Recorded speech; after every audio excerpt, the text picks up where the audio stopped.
Ibu, Bapak, saudari-saudari terkasih dalam Tuhan, ada satu pertanyaan lagi yang seringkali diungkapkan. Kok kita merayakan hari pesta Pentahisan Basilik Lateran itu? Kapan sih dibangun gereja Lateran itu? Kita seringkali akan bertanya seperti itu juga. Kenapa kok kita harus menghormati? Gereja Lateran dibangun itu oleh Konstantinus, kaisar pertama Romawi yang menjadi Katolik. Dialah yang membangun. Itu sekitar tahun 324. Sedangkan Vatikan tahun 1560-an. Berarti kan jaraknya jauh betul ya. Nah, sekarang di Roma mempunyai 4 basilik agung, gereja Basilika Agung. Ada 4, yaitu gereja Basilika Petrus sekarang yang menjadi tahta Paus, lalu gereja Basilik Yohanes Lateran, yakni sebelum Paus bertahta di Vatikan, dia bertahta terlebih dahulu di Yohanes Lateran itu. Lalu ada gereja Basilik Maria Maggiore, itu tempat di mana Paus Fransiskus itu dimakamkan, di salah satu tempat ada di sana.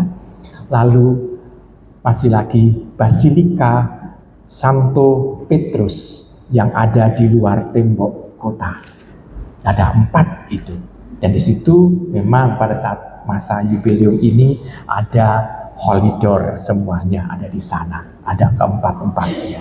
Bukan berarti bahwa wajib untuk melalui holy door yang ada di sana seluruh umat, karena tidak semua umat bisa pergi ke Vatikan atau ke Roma. Jadi maka katedral kita pun juga mempunyai Porta Sancta atau holy door. Nah, Ibu, Bapak, saudari terkasih dalam Tuhan. Oke, ini sekedar pengetahuan kita mengenai 4 basilika agung itu. Nah, sekarang bagi diri kita, kalau kita mencoba mencermati bacaan Injil sekarang, dan kita mau menghubungkan dengan peringatan pemberkatan gereja Basilik Lateran ini ada di mana? Bacaan di sini, kita harus mulai bertanya. Ibu, Bapak, kita mulai pertanyaan begini. Kalau orang berdagang, orang jualan, dan orang itu pekerjaannya itu melakukan falas, dosa atau enggak? Saya mau tanya dulu, dosa atau enggak? Halo? Enggak. Karena itu pekerjaan, wajar. Lalu sekarang pertanyaan yang kedua. Fungsi tempat ibadat ini apa? Fungsinya? Atau gereja kita ini fungsinya apa? Supaya kita sebagai jemaat bisa ketemu dengan Allah. Bahkan kita bisa menerima kehadiran Tuhan pada saat kita komuni. Betul? Berarti kita bisa melihat orang berdagang dan orang berjualan falas itu baik adanya. Gereja tempat untuk berdoa. Kita bisa melihat itu. Tetapi kalau tempat untuk berdoa itu dipakai sebagai jualan, istilahnya itu perumpamaan bukan pada saat hari Minggu kita ada UMKM, bukan. Kalau UMKM itu kan singkatannya kan UMKM, umat membeli kami makan, gitu ya. Betul kan? Ya, umat membeli kami makan. Kalau ada basar dan ada sumbangan untuk hasil UMKM untuk pembangunan gedung kita, itu kan umat membeli, kami membangun, gitu kan. Nah, ada juga UMKM seperti itu juga kan. Tetapi bukan itu. Perumpamaannya adalah begini, ini gereja. Lalu di ujung sana itu ada orang jualan. Tapi ini konteksnya bait suci ya, bait Allah. Ada orang jualan hewan yang mau dipersembahkan di bait Allah itu. Lalu orang berjualan falas, yakni penukaran uang ini itu dipakai karena uang yang ada di pasaran, di pasar tidak berlaku untuk kolekte di bait Allah. Karena kolekte di bait Allah ini itu harus pakai mata uang tersendiri. Yang menentukan kursnya adalah imam-imam bait Allah. Jadi imam-imam ini jadi sugih banget karena itu. Jadi kita bisa melihat, nah jualannya itu ada di pinggir-pinggir. Selama ini umat berdoa begitu umat, dan di sana ada orang-orang jualan. Nah di situ Tuhan tidak senang. Kenapa? Karena bait Allah ini tujuannya adalah untuk berdoa, tapi orang malah menggunakan orang-orang berdoa ini untuk kepentingan mereka. Jadi mereka jualannya di dalam gereja itu. Kalau kita perumpamaannya pakai perumpamaan gereja.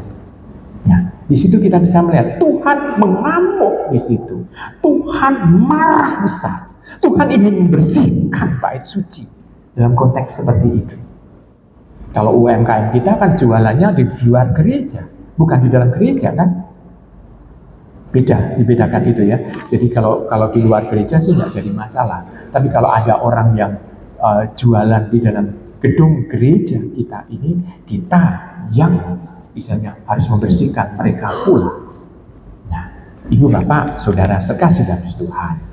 Maka kita bisa melihat ini konteksnya seperti itu. Tuhan marah karena itu.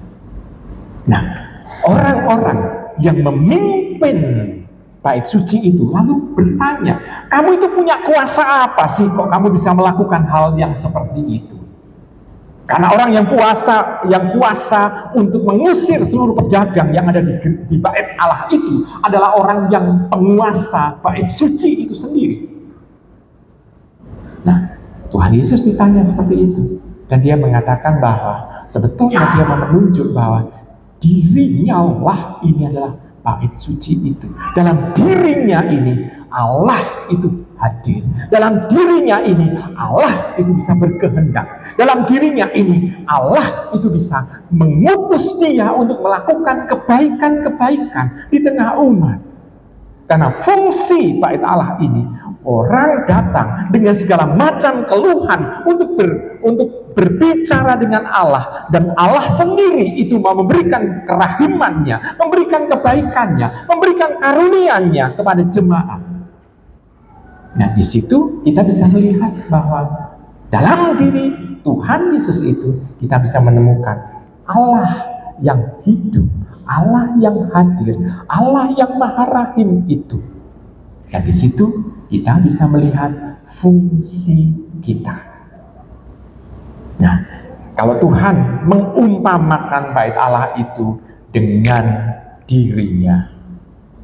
Nah, orang juga seringkali menggunakan alegori atau perumpamaan. Kalau misalnya orang yang merokok, kenapa orang merokok itu merusak bait Allah, tubuhmu sendiri? Orang yang perokok itu seringkali buat alasan, ya karena saya mau menunjukkan bahwa ini adalah bait Allah. Bait Allah itu perlu dupa, maka saya mendupai bait Allah saya sendiri. Nah, ini pembenaran untuk mereka yang merokok. Tapi untung saya sudah tidak lagi merokok, jadi saya tidak menggunakan itu lagi. Nah, ibu bapak, saudari sekasih dalam Tuhan, maka kita bisa melihat di sana bahwa tubuh kita ini adalah bait Allah. Nah, sekarang kalau kita tubuh bait Allah, apa yang kita rencanakan, apa yang kita lakukan harusnya adalah hal-hal yang suci, hal-hal yang baik, bukan rencana-rencana kejahatan. Maka apa yang kita pikirkan, apa yang kita lakukan, apa yang kita tindakan, apa yang sebetulnya kita hidupi dalam kehidupan ini adalah hal-hal yang sesuai dengan rencana Tuhan. Harusnya begitu. Nah, sekarang kita bertanya dalam diri kita, apakah bait Allah ini yang adalah diri kita ini misalnya, apakah kita sudah mengarah ke sana? Kita bertanya dalam diri kita, karena yang bisa menjawab adalah panjenengan semua. Dan panjenengan semua, kalau kita mengarahkan dalam ini, oh ini bait Allah itu adalah tubuh kita. Kalau ada yang rusak, berarti ada yang sakit, kita aja pergi ke tempat memperbaikan bait Allah itu, yakni dokter. Dokter adalah tukang untuk memperbaiki bait Allah kita. Benar ya? Bahkan tukang pun semakin spesialis kan. Oh ini tukang ini spesialis ngaji, oh tukang ini spesialis ngecat, oh tukang ini spesialis untuk perbaikan plafon, oh tukang ini spesialis Tukang-tukang aja spesialis. Dengan demikian juga bait Allah yang dalam diri kita perbaiki. Oh, jantungnya, oh, paru-parunya, oh, THT-nya, oh, otaknya, gitu. Sudah ada spesialis-spesialisnya sendiri. Ya, kita seringkali melakukan itu kan. Nah, Ibu Bapak, demikian juga dengan spesialis yang ada di dalam gereja kita. Dalam kepengurusan gereja juga ada. Maka butuh hal itu.